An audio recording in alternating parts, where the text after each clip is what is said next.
Good morning, students. How are you?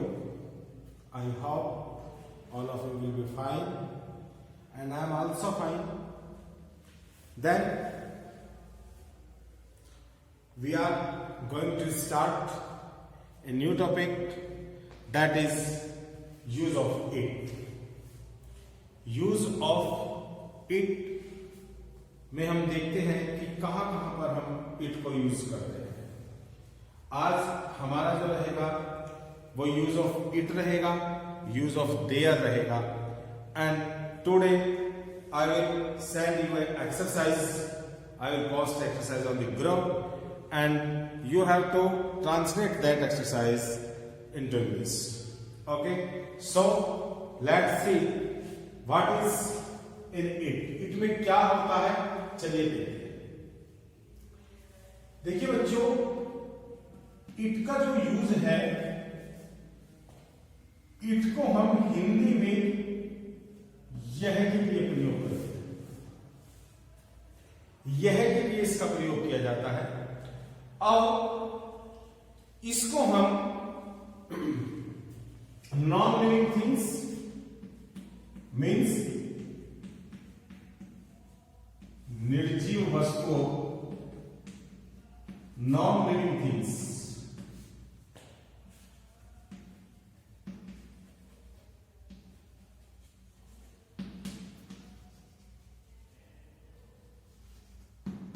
और animals, जानवरों के लिए एनिमल्स, इसको हम यूज करते हैं। इट को नॉन लिविंग थिंग्स के लिए और एनिमल्स के लिए ऑफन यूज किया जाता है। लेकिन whenever in a sentence you are given the sense of weather,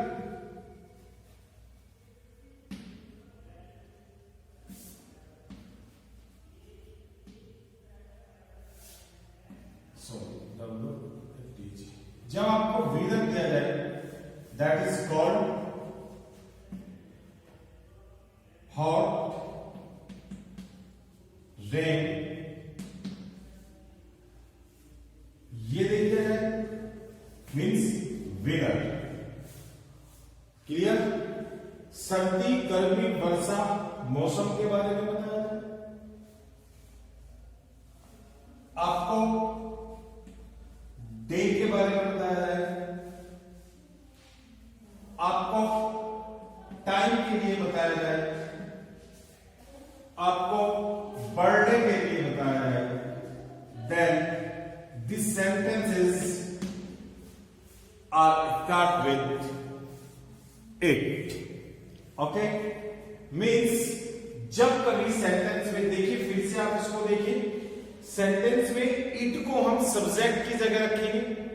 in place of subject we put it. It का मतलब यह होता है, और इसको हम नॉन लिविंग थिंग्स के लिए और एनिमल्स के लिए, मतलब निर्जीव वस्तुओं और जानवरों के लिए हम इसका प्रयोग करते हैं। लेकिन जब कभी सेंटेंस में सर्दी, गर्मी, वर्षा, मौसम, दिन, बजे या जन्मदिन, सर्दी, गर्मी, वर्षा, मौसम, दिन, बजे या जन्मदिन आ जाए तो उन वाक्यों में भी हम सब्जेक्ट की जगह इट को प्रयोग करते हैं। क्लियर? वैसे तो यहां पर क्या होता है, सब्जेक्ट की जगह इट को हमें यूज करना होता है, और इसके साथ साथ सेंटेंस जिस रूल से रिलेटेड होता है, अगर सेंटेंस में विल बी शैल बी को प्रयोग किया जाना है तो विल बी शैल बी का प्रयोग करेंगे, इजारम को प्रयोग होना है तो इजारम का प्रयोग करेंगे। ठीक है ना? जो भी सेंटेंस में हेल्पिंग वर्ब आएगी उसी को हम यूज करेंगे, और यह ध्यान रखेंगे that in place of subject we have to put it. Okay, for example आप एग्जांपल देखिए। आज बहुत ठंड है।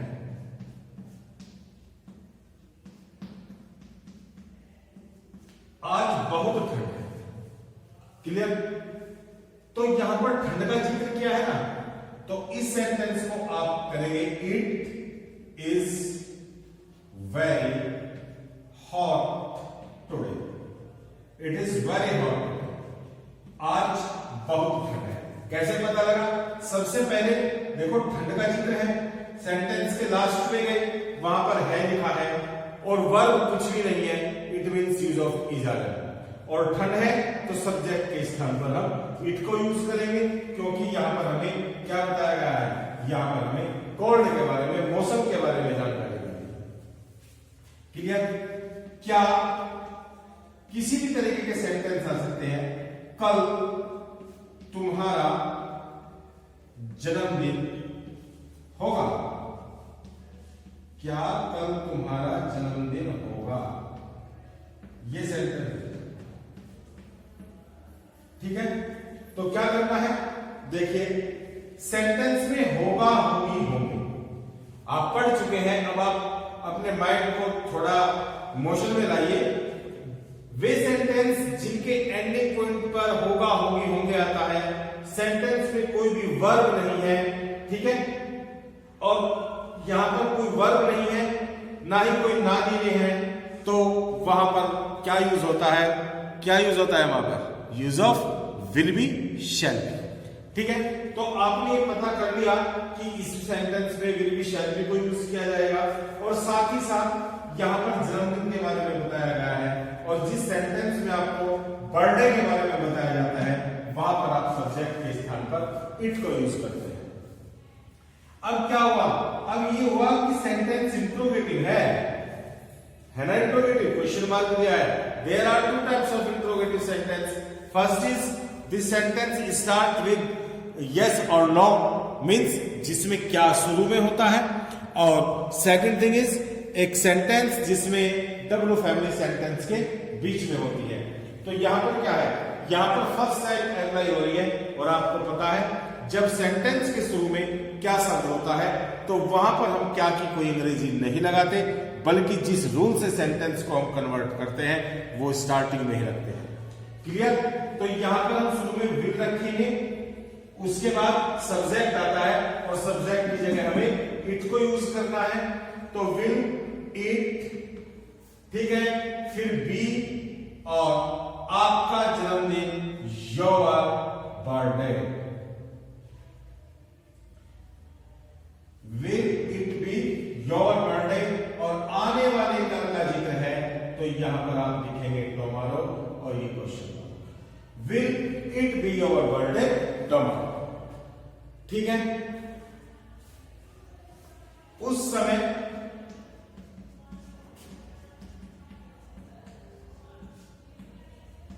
दस बजे थे,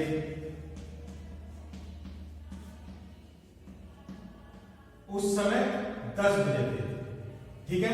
देखो मैंने आपको बताया हुआ है, उस समय के लिए आप किस चीज को यूज करते हैं, उस समय के लिए हम एट दैट टाइम को यूज करते हैं, और इस समय के लिए हम इस समय के लिए हम एट दिस टाइम को यूज करते हैं, ठीक है। तो सेंटेंस में बताया गया कि उस समय 10 बजे थे। अब देखिए यहां पर भी आपको इस वाले सेंटेंस में क्या टाइम को शो किया गया है, और सेकंड थिंग आप देख रहे हैं सेंटेंस में पास्ट की बात बताई गई है। उस समय 10 बजे थे, था, थी, थे, use of was was. Okay, तो क्या करेंगे, सेंटेंस में अफर्मेटिव सेंटेंस है, सबसे पहले इट लगाएंगे, फिर वाज रख देंगे, और फिर 10 o'clock at that time, उस समय 10 बजे। क्लियर? तो एक तो ये वाली बात हुई इट के बारे में। अब इट के बारे में हम और भी बातें सीखेंगे बच्चों। जैसे ये सेंटेंस दे रखा है, देखिए कभी कभी हम अपनी लैंग्वेज में, हम अपनी लोकल लैंग्वेज में किस तरह से सेंटेंस बोल सकते हैं, बोलते भी हैं टाइम के लिए। जैसे अभी आपको ये सेंटेंस दिया गया है, थोड़ा सा फोकस करेंगे यहां पर। एक सेंटेंस दिया गया है, उस समय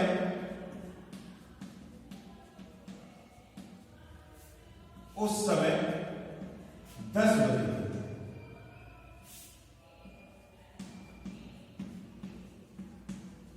ये सेंटेंस आपको लिखना और इस सेंटेंस को आपने कन्वर्ट करके ट्रांसलेट करके आपने लिख दिया इट वाज 10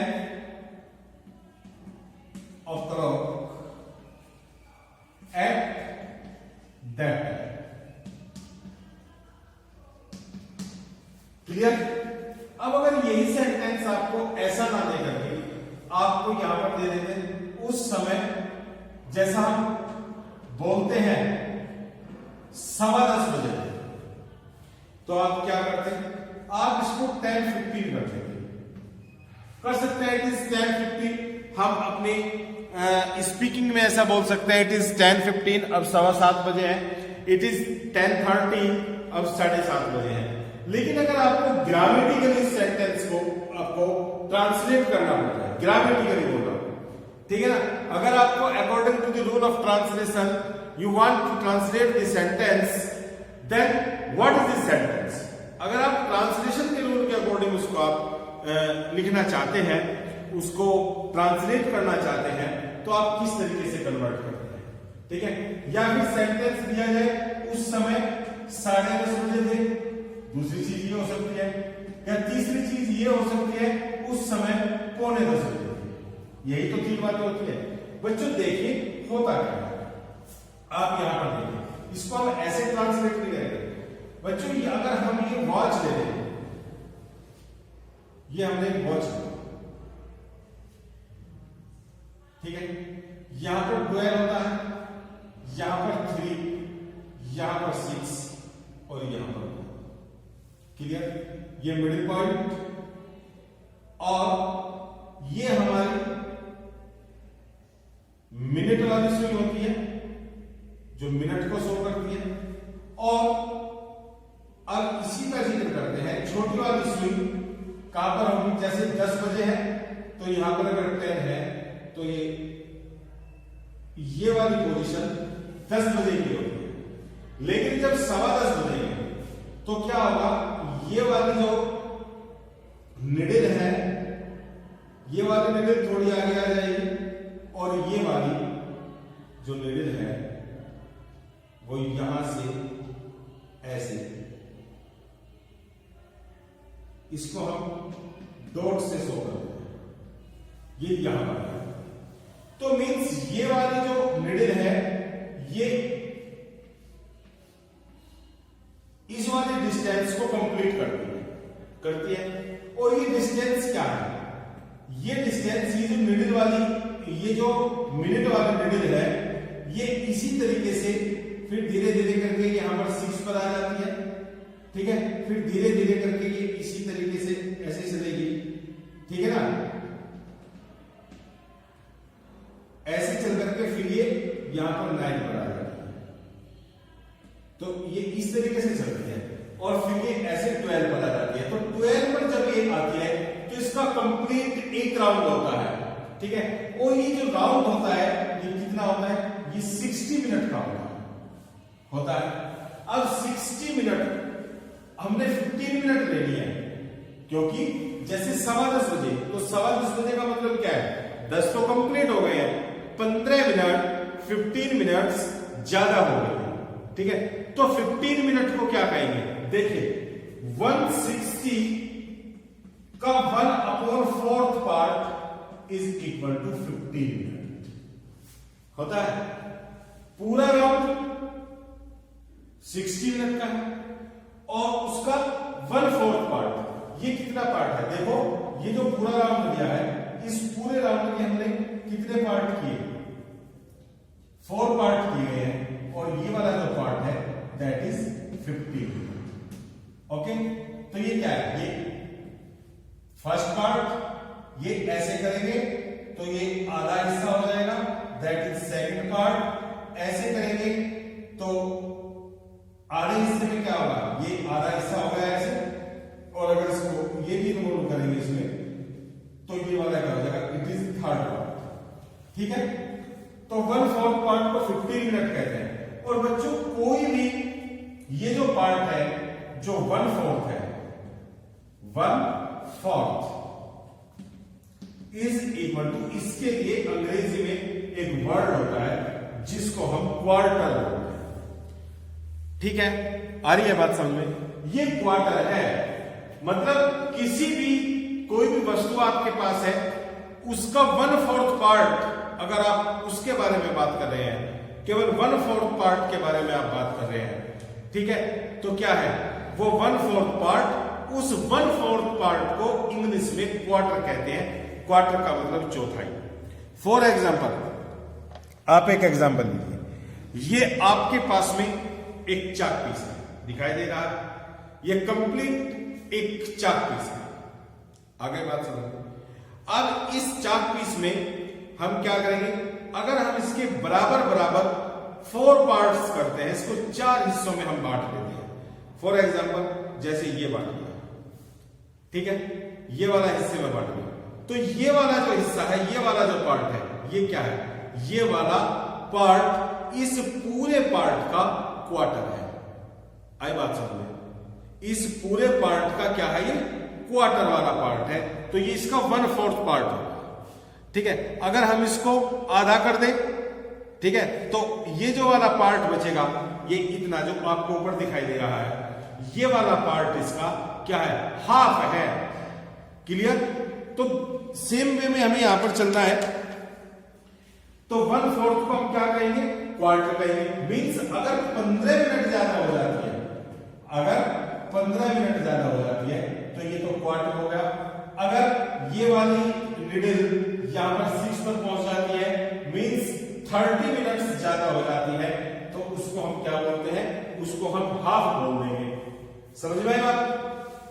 तो इस तरीके से हम क्या करेंगे, अगर हमको सवा के लिए जिक्र है, तो सवा की अंग्रेजी हम क्वार्टर लगाएंगे, क्योंकि सवा हम किसको बोलते हैं, 15 मिनट ज्यादा होने वाला। और 15 मिनट क्या है, पूरे सर्किट का, पूरे राउंड का 1/4 पार्ट है, और 1/4 पार्ट को क्या कहा जाता है, क्वार्टर कहा जाता है।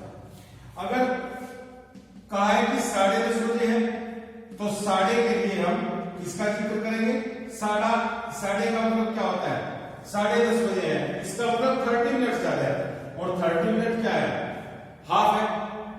देन हाफ का मतलब आधा। उसके बाद देखो बच्चों, पौने में क्या होता है, पौने की अंग्रेजी जैसे 9:45 बजे है, तो 9:45 का मतलब ये है कि 10 कंप्लीट होने में 15 मिनट की कमी है। तो उसको हम दूसरे तरीके से लिखेंगे। पौने की कोई अंग्रेजी नहीं होती, अंग्रेजी में पौने को अंग्रेजी में हम पौने को 3/4 पार्ट बोलते हैं, 3/4 पार्ट। ठीक है, यानी कि 4 हिस्से किए हैं, उसमें से तीसरे वाला जो हिस्सा है, 3 हिस्से जो है उनकी हम बात कर रहे हैं। तो पौने को हम कैसे करेंगे, पौने की अंग्रेजी में हम किस तरीके से लिखेंगे, देखना है। पौने का मतलब, 9:45 का मतलब 10 मिनट में 15 मिनट की कमी है। तो आपको पौने की कोई अंग्रेजी नहीं लिखनी, आपको यहां पर केवल ये 2 बातें लिखनी, ये 2 बातें ये आपको लर्न करनी है। क्लियर? एक चीज और,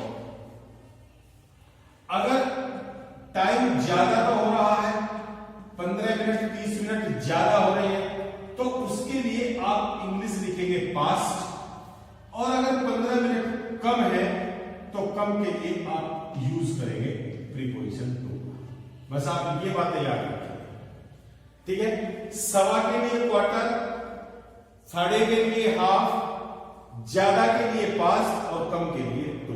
अब आप देख लीजिए, आपको सेंटेंस ये दिया गया था, इस सेंटेंस को मैं यहां पर लिखता हूं। वैसे तीनों लैंग्वेज में हम सेंटेंस तीनों तरीके से बना करते हैं। अब देखिए, उस समय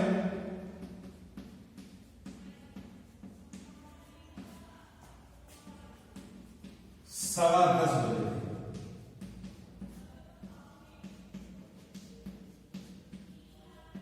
उस समय सवा 10 बजे थे, तो इट वॉज, अब देखो सवा 10 कहा ना, तो सवा के लिए अंग्रेजी क्या लगाएंगे, सवा का मतलब 15 मिनट ज्यादा हो गई थी, तो सवा के लिए आपने क्वार्टर लिख दिया।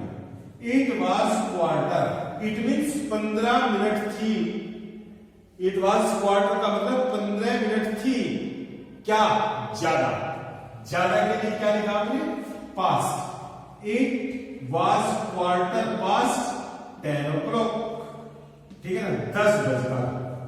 इस तरीके से पढ़िए, इट वॉज क्वार्टर 15 मिनट थी, पास्ट का मतलब ज्यादा, 10 o'clock 10 बजकर, 10 बजकर 15 मिनट ज्यादा थी। तो अगर 10 बजकर 15 मिनट ज्यादा हो जाती है तो उसी को तो हम 10:15 बोलते हैं। क्लियर? उसके बाद में क्या कहा, उसके बाद में कहा अब 10:30 बजे है,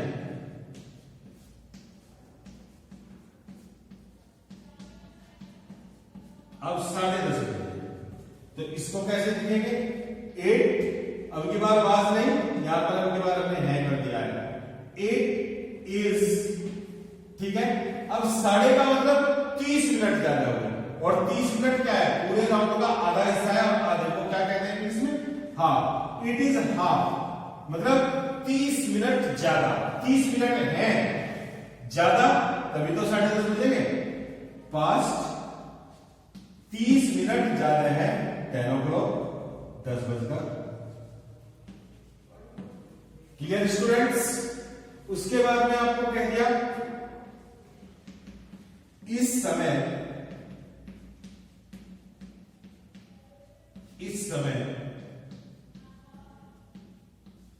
पौने 12 बजे है।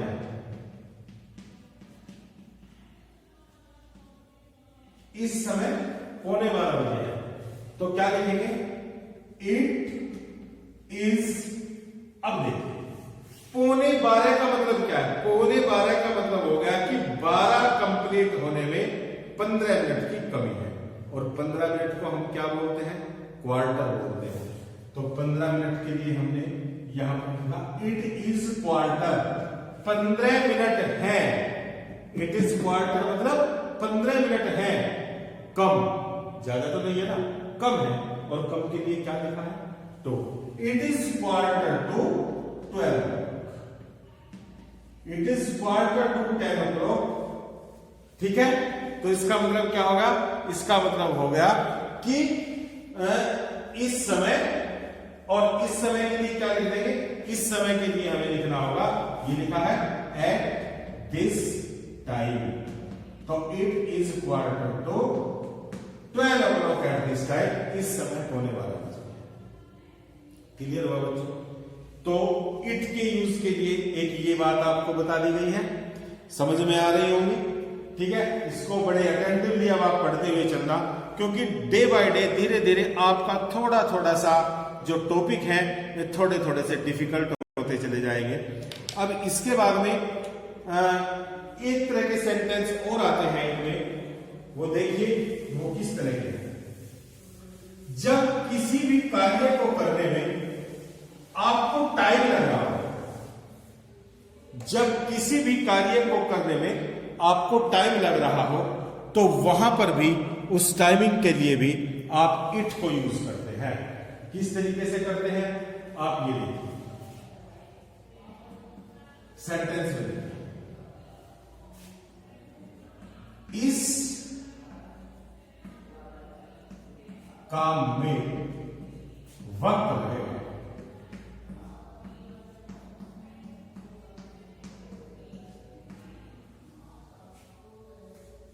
ठीक है, इस काम में वक्त लगेगा। तो इसको आप कैसे बनाएंगे, इट विल टेक टाइम। ये स्पीकिंग में भी आप इसको लर्न रखेंगे, इट विल टेक टाइम। कोई भी काम आप करें तो उस काम में वक्त लगेगा। जैसे आप अभी बाहर जाने के लिए, आप दिल्ली जाने के लिए तैयार हो रहे हैं, ठीक है, तो आपके फादर आपको कह रहे हैं कितना टाइम लगेगा, ठीक है, तो आप उनको बोलना चाहते हैं कि अभी टाइम लगेगा, आप उनको ये कहना चाहते हैं, ठीक है, या मुझे अभी रेडी होने में, मुझे अभी तैयारी करने में थोड़ा वक्त लगेगा, थोड़ा टाइम लगेगा, ठीक है, तो आप क्या कहेंगे, इट विल टेक टाइम।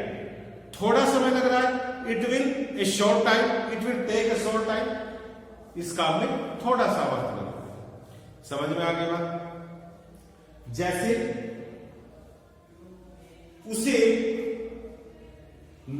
नाश्ता करने में 10 मिनट लगते हैं, ठीक है, उसे नाश्ता करने में 10 मिनट लगते हैं।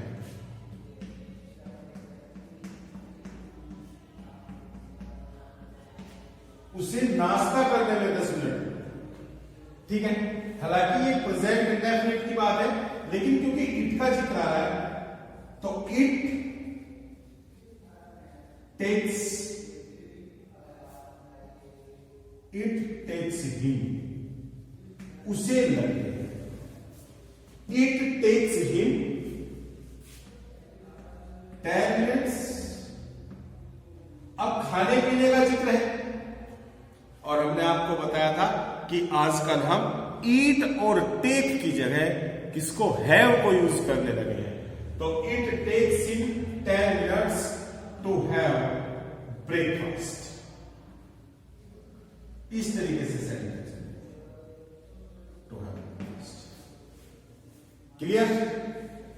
इट टेक्स हिम, इसको आप याद रखना, जहां पर हमें किसी भी काम को करने में कुछ वक्त लगता हो तो वहां पर भी सेंटेंस हमारे इट का यूज हम सब्जेक्ट की जगह पर करते हैं। ये वाली चीज हम अभी आगे भी पढ़ेंगे, ठीक है।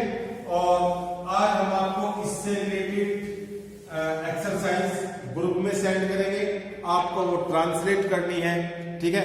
सभी लोग अपना ध्यान रखेंगे। आज के लिए बस इट का यूज सफिशिएंट है, पर्याप्त है, और उस एक्सरसाइज को आप ट्रांसलेट कर लेना।